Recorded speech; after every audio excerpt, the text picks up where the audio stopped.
নমস্কার, আমি তৃণমূল কংগ্রেসের লোকসভা সাংসদ মহুয়া মৈত্র বলছি। কয়েকটি কথা আপনাদের সামনে তুলে ধরতে চাই। গত 2 সপ্তাহ হলো বাংলায় পরিবর্তন হয়েছে, খুব ভালো, আমরা স্বাগত জানাচ্ছি। সেই পরিবর্তনের সাথে সাথে কয়েকটা চেঞ্জেস হয়েছে, সেগুলো ভালো কি খারাপ আপনারাই জনগণই বিচার করবেন। আমি 2-3টে জিনিস তুলে ধরছি।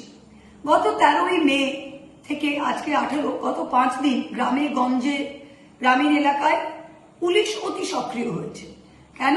যে না, সরকার অর্ডার করেছে, তারা মাইক সরিয়ে দিচ্ছে। তা অর্ডারটা কি? 13ই মে এর অর্ডারটা আমি পড়লাম। 13 মে এর অর্ডারতে মাইক সরানোর একটা শব্দ উল্লেখ করেনি। 13ই মে এর অর্ডার বলছে যে শব্দবাজি, শব্দ দূষণ শরীরের পক্ষে খারাপ।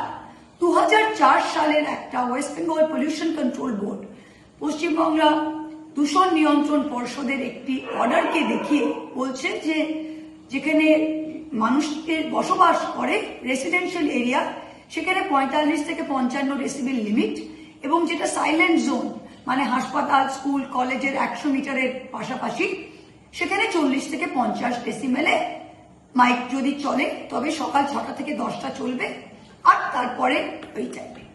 এই হচ্ছে যে অর্ডার, এটা 2004 থেকেই আছে।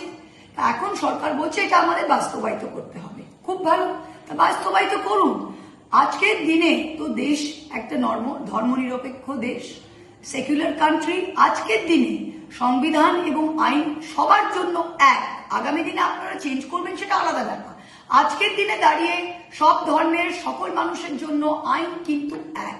তো গন্ধে শুকে শুকে পুলিশ বলবে যে মাইক সরাবে, এর মাইক সরাবো আর অন্য ডিজে সারা রাত ধরে বাজবে, সেটা কিন্তু হয় না। যদি আপনারা অতি সক্রিয় হন, মাইক সরানোর অর্ডার কিন্তু কোথাও নেই। লেখা আছে কত ডেসিবেলে বাজবে। সেটা যদি পুলিশ ইমপ্লিমেন্ট করতে চান অবশ্যই করুন, তাহলে আপনারা ডিজেও করুন, ডিজেও ইমপ্লিমেন্ট করুন। বিজয় মিছিলে রাত্রি 10টার পরে ঢ্যাং ঢ্যাং করে ডিজে বাজবে আর জনবসতি এলাকায়, আর আপনারা মাইক সরিয়ে দেবেন, তা হয় না। আপনারা ডিজে নিয়ন্ত্রণ করুন। আপনারা যে কোনো ধর্মীয় অনুষ্ঠান হচ্ছেন সেখানে আওয়াজ আপনারা নিয়ন্ত্রণ করুন।